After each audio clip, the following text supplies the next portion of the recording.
Swastiastu. Assalamualaikum warahmatullahi wabarakatuh. Shalom, namo buddhaya, salam sejahtera untuk kita semua. Salam harmoni. Perkenalkan, saya Putu Ekayanti dengan NIM 252906107.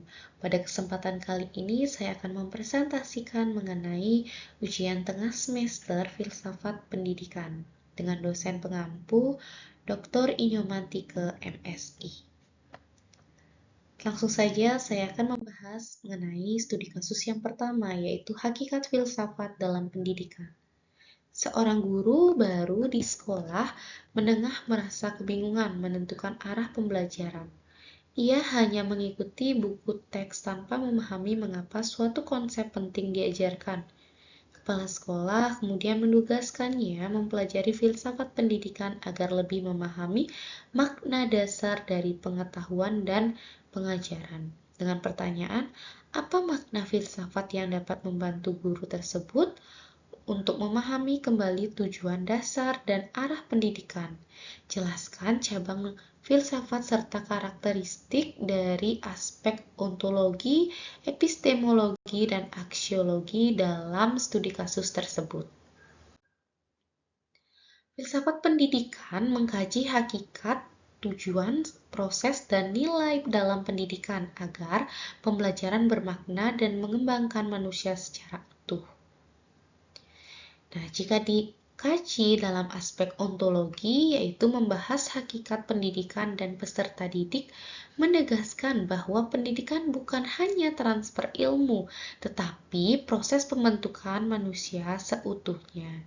Nah, jika dilihat dalam aspek epistemologi, mengkaji cara memperoleh pengetahuan, menuntut guru memilih metode belajar yang tepat agar pengetahuan valid, bermakna, dan relevan. Dan jika dikaji dalam aspek aksiologi, berfokus pada nilai moral dan etika. Pendidikan bertujuan membentuk karakter seperti kejujuran, tanggung jawab, dan kerjasama dari para siswa. Studi kasus yang kedua, yaitu guru dan pertanyaan ontologis. Dalam sebuah pelatihan, guru bertanya, apakah belajar itu proses menghafal atau membentuk? Pertanyaan itu menimbulkan perdebatan di antara peserta. Dengan pertanyaan yaitu bagaimana aspek ontologi filsafat pendidikan dapat digunakan untuk menjawab pertanyaan guru tersebut dan apa implikasinya dalam memahami makna belajar. Hakikat belajar tidak hanya menghafal, tetapi proses membentuk makna dan transformasi diri yang melibatkan aspek kognitif, afektif, psikomotorik, dan sosial. Peserta didik dipandang sebagai subjek aktif yang mengonstruksi pengetahuan. Dengan perspektif teori belajar, yaitu yang pertama ada behaviorisme, yaitu belajar sama dengan perubahan perilaku, hafalan, dan pengulangan penting. Yang kedua ada konstruktivisme, belajar itu merupakan membangun pengetahuan melalui pengalaman. Dan yang terakhir, humanistik, yaitu belajar itu merupakan aktualisasi diri dan pengembangan kompetensi di mana implikasi bagi guru perlu menciptakan pembelajaran bermakna, bukan sekedar transfer informasi, yaitu hanya memberikan siswa dalam bentuk hafalan saja, tetapi menyesuaikan metode dengan tujuan materi dan pemahaman untuk konsep dasar. Menempatkan siswa sebagai subjek aktif, bukan sebagai subjek pasif. Selanjutnya yaitu studi kasus yang ketiga, epistemologi di ruang kelas. Seorang dosen di LPTK, Lembaga Pendidikan Tenaga Kependidikan, memperkenalkan berbagai cara memperoleh pengetahuan mulai dari pengalaman, eksperimen, hingga intuisi, di mana pertanyaan ini yaitu analisislah kasus ini menggunakan sudut pandang epistemologi filsafat pendidikan, bagaimana pemahaman tentang sumber pengetahuan mempengaruhi metode belajar. Hakikat epistemologi yaitu mengkaji sumber dan cara memperoleh pengetahuan. Dosen LPTK gunakan pengalaman, eksperimen, dan intuisi sebagai sumber belajar. Pengalaman eksperisme, pengetahuan berasal dari interaksi langsung dengan realitas. Contoh di LPTK observasi sekolah, praktik mengajar, micro-teaching, dan magang. Dengan eksperimen atau pendekatan ilmiah, yaitu pengetahuan diperoleh melalui pengujian dan analisis sistematis dengan contoh penelitian tindakan kelas, uji coba model pembelajaran, serta pengembangan media. Dengan intuisi, yaitu pemahaman reflektif, pengetahuan muncul melalui rasionalitas dan kepekaan batin. Dengan contoh membaca kondisi emosional siswa, mengambil keputusan pedagogis, didukung melalui refleksi, mentoring, dan diskusi mendalam. Dengan implikasi bagi pembelajaran yaitu metode mengajar menjadi konstruktif tidak hanya ceramah. Pendekatan relevan bisa menggunakan project-based learning, problem-based learning, dengan tujuan membentuk calon guru yang kritis. Studi kasus yang keempat yaitu aksiologi dalam kurikulum. Dalam revisi kurikulum sekolah, muncul perdebatan apakah pendidikan harus menekankan nilai moral atau cukup berfokus pada pencapaian akademik? Pertanyaan gunakan aksiologi pendidikan untuk menganalisis kasus tersebut, bagaimana nilai dan etika mempengaruhi arah serta tujuan kurikulum. Nah, kita kaji dalam aspek aksiologi. Aksiologi menempatkan nilai, etika, dan tujuan moral sebagai inti pendidikan. Dengan dasar penyusunan kurikulum, yaitu kurikulum harus berlandaskan nilai moral, karena pendidikan tidak hanya mentransmitkan pengetahuan, tetapi membentuk karakter dan kepribadian peserta didik. Keseimbangan moral akademik. Aksiologi menegaskan perlunya keseimbangan antara kompetensi akademik dan pembentukan nilai, agar peserta didik berkembang secara utuh. Dengan dampak mengabaikan nilai, yaitu tanpa landasan moral, pendidikan berpotensi menghasilkan individu cerdas tetapi rapuh secara etis dan sosial. Nilai yang diperkuat dalam kurikulum yaitu kejujuran, tanggung jawab, empati, kerjasama, dan penghormatan menjadi pijakan untuk kehidupan masyarakat yang etis. Selanjutnya, studi kasus yang kelima, filsafat sebagai inspirasi pendidikan.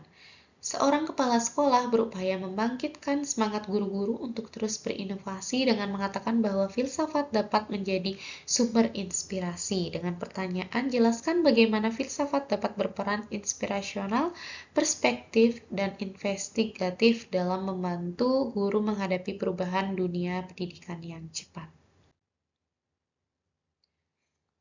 Kita bahas yang pertama yaitu fungsi inspirasional, yaitu filsafat memberi visi tentang hakikat manusia dan tujuan pendidikan. Aliran humanisme, idealisme, dan progresivisme menginspirasi guru menciptakan pembelajaran kreatif, relevan, dan bermakna. Nah, kita lihat dalam fungsi perspektifnya, di mana filsafat menjadi pedoman normatif yang mengarahkan inovasi tetap etis dan selaras dengan tujuan pendidikan nasional. Guru mampu menyeimbangkan kebebasan berkreasi dengan tanggung jawab profesional dan keberagaman peserta didik. Kita kaji dalam fungsi investigatif, yaitu filsafat mengasah kemampuan berpikir kritis dan reflektif, membantu guru menganalisis praktik pembelajaran, merespon perubahan teknologi sosial, dan menemukan solusi kreatif melalui pendekatan humanistik, konstruktivistik, dan progresif. Studi kasus yang keenam, ideal versus real di sekolah. Sebuah sekolah merancang program sekolah impian. Dengan visi luhur, semua siswa menjadi manusia unggul secara moral dan intelektual. Namun di lapangan, keterbatasan sarana dan motivasi siswa membuat visi itu sulit diwujudkan. Pertanyaannya yaitu bandingkan cara pandang idealisme dan realisme dalam menafsirkan masalah tersebut. Filsafat mana yang lebih relevan diterapkan dan mengapa? Nah, kita lihat dari aspek idealisme terlebih dahulu, yaitu menekankan nilai moral, karakter, dan kecerdasan intelektual. Guru menjadi pembimbing moral melalui diskusi, refleksi, dan penanaman nilai. Memberikan visi luhur meski sarana terbatas, Jika kita kaji dalam realisme, berfokus pada kondisi nyata dan kebutuhan praktis, mana mendorong langkah bertahap seperti perbaikan fasilitas dan pembelajaran sistematif dan keterampilan aplikatif. Guru berperan sebagai fasilitator yang menyesuaikan metode dengan realitas siswa. Nah, filsafat yang paling relevan adalah integrasi antara idealisme dan realisme. Idealisme memberikan arah dan visi moral, menjaga agar sekolah tidak kehilangan tujuan luhur, sementara realisme membantu mengatasi tantangan praktis dengan langkah-langkah konkret dan realistis. Dengan integrasi ini, sekolah dapat mengembangkan program yang seimbang antara cita-cita tinggi dan kenyataan lapangan, sehingga sekolah impian dapat diwujudkan secara efektif dan berkelanjutan. Selanjutnya, studi kasus yang ketujuh, pendidikan nilai di tengah globalisasi. Guru pendidikan agama di sekolah internasional merasa kesulitan menanamkan nilai-nilai spiritual di tengah arus budaya barat yang bebas. Dengan pertanyaan yaitu, bandingkan pandangan filsafat timur dan filsafat barat dalam konteks pendidikan nilai, bagaimana keduanya dapat disinergikan untuk membentuk karakter siswa. Dalam era globalisasi saat ini, pendidikan nilai menghadapi tantangan besar akibat dominasi budaya barat yang menonjolkan kebebasan individu dan gaya hidup bebas. Kondisi ini menyebabkan guru pendidikan agama di sekolah internasional sering mengalami kesulitan dalam menanamkan nilai-nilai spiritual di tengah arus budaya yang ribelar. Untuk mengatasi hal tersebut perlu dilakukan kajian terhadap perbandingan filsafat timur dan filsafat barat agar dapat ditemukan pendekatan yang efektif dalam pendidikan nilai. Filsafat timur menekankan pendidikan nilai secara holistik mencakup pengembangan aspek intelektual, moral, emosional, dan spiritual secara terpadu. Pendekatan ini berorientasi pada pencapaian harmoni antara individu dengan dirinya sendiri, masyarakat, dan alam sekitarnya, dengan tujuan yaitu bukan hanya meningkatkan kecerdasan tetapi juga menumbuhkan kebijaksanaan, ketenangan batin, dan kesadaran etis. Proses pembelajaran dalam pandangan filsafat timur menitik beratkan pada refleksi, kontemplasi, pembiasaan nilai, dan disiplin spiritual, sehingga nilai moral dan spiritual menjadi fondasi utama pembentukan karakter peserta didik. Sebaliknya, filsafat barat lebih menekankan rasionalitas, logika, kebebasan individu, serta kemampuan berpikir kritis dan praktis. Pendidikan dalam pandangan barat berfokus pada pengembangan kemampuan analitik, inovatif, dan kreatif untuk menghadapi tantangan kehidupan modern. Spiritualitas dalam pendidikan barat cenderung dianggap sebagai ranah pribadi, sementara pendidikan lebih diarahkan pada penguasaan pengetahuan dan keterampilan. Meskipun demikian, filsafat barat memiliki kekuatan dalam membentuk kemandirian, tanggung jawab, dan kecerdasan reflektif siswa. Untuk menjaga relevansi pendidikan nilai di tengah pengaruh globalisasi, perlu diterapkan pendekatan sinergis yang menggabungkan kedalaman spiritual dari filsafat timur dengan kekuatan nasional dari filsafat barat. Sinergi ini dapat diwujudkan melalui yang pertama, yaitu integrasi nilai moral dan spiritual timur melalui refleksi, pembiasaan, dan keteladanan guru dalam kegiatan pembelajaran. Yang kedua, pemanfaatan pendekatan barat untuk mengembangkan kemampuan berpikir kritis, analitis, dan reflektif agar siswa mampu memahami dan menerapkan nilai secara logis serta kontekstual. Dan yang ketiga, yaitu peran guru sebagai pembimbing sekaligus fasilitator yang tidak hanya mengajarkan nilai, tetapi juga mendampingi siswa dalam proses internalisasi nilai dengan tetap menghormati kebebasan berpikir yang bertanggung jawab. Nah, pendekatan sinergis ini pendidikan nilai menjadi proses yang komprehensif dan adaptif, memadukan kebijaksanaan timur dengan kecerdasan barat. Selanjutnya, studi kasus yang ke-8 yaitu pragmatisme di era digital. Di era pembelajaran daring, sekolah mulai menilai efektivitas guru berlandaskan kepuasan siswa dan hasil belajar cepat. Guru yang mengajarkan refleksi filosofis dianggap tidak praktis. Pertanyaannya, di mana gunakan konsep pragmatisme untuk menilai situasi ini? Apakah pendidikan seharusnya hanya diukur dari hasil yang berguna secara praktis? Siapa tokoh penggagas pragmatisme dan bagaimana pandangannya dapat diterapkan? Hakikat pendidikan menurut Dewi. Pendidikan adalah proses learning by doing dan problem solving. Belajar harus berbasis pengalaman nyata, kontekstual, dan bermakna dengan tujuan membentuk siswa menjadi siswa yang kritis, kreatif, mandiri, dan aktif secara sosial dengan relevansi dalam pembelajaran daring, yaitu efisiensi penting tetapi tidak boleh mengabaikan proses berpikir reflektif. Penilaian guru yang hanya mengejar hasil cepat mengabaikan tujuan pendidikan yang lebih mendalam. Prinsip utama dari DW ini yaitu siswa belajar melalui pengalaman, mencoba salah, dan memperbaiki. Pendidikan tidak boleh hanya mengejar hafalan atau hasil instan. Keberhasilan diukur dari manfaat praktis dan pengalaman yang bermakna. Studi kasus yang ke-9 yaitu pembelajaran berbasis masalah. Sebuah universitas menerapkan problem-based learning dengan tujuan menumbuhkan kemampuan berpikir kritis. Dosen menekankan bahwa teori hanya penting jika dapat diterapkan untuk memecahkan masalah nyata.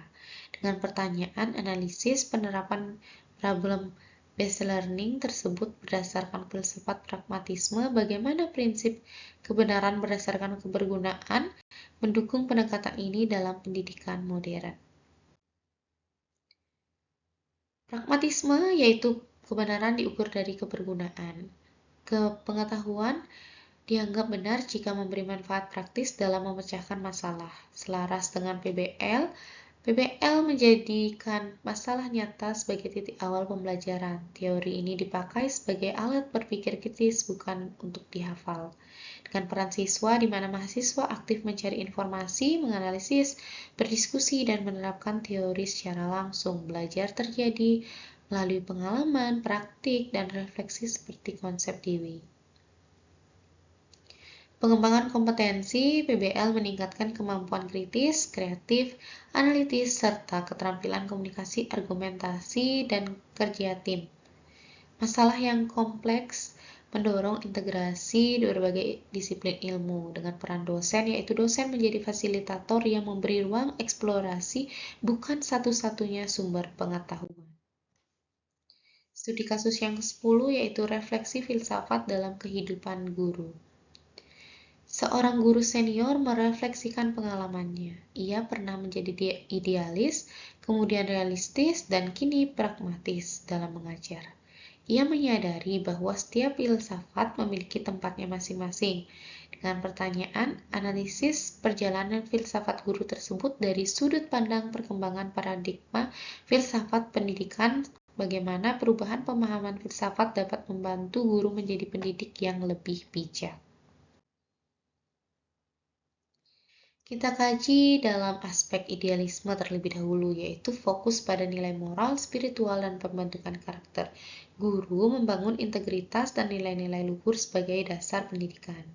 Jika kita kaji dalam realisme, yaitu berorientasi pada fakta, ilmu, dan keterampilan praktis. Pendidikan menyiapkan siswa menghadapi kebutuhan nyata kehidupan. Nah, kita lihat dalam pragmatisme. Menggabungkan nilai dan realitas melalui learning by doing. Kebenaran diukur dari kegunaan, teori digunakan untuk memecahkan masalah dengan makna perkembangan paradigmanya, yaitu menyeimbangkan nilai luhur dan kebutuhan praktis. Guru lebih aktif terhadap perubahan sosial dan kebutuhan siswa, menguatkan kemampuan reflektif dalam memilih metode pembelajaran, menghasilkan pengalaman belajar yang holistik, kontekstual, dan bermakna.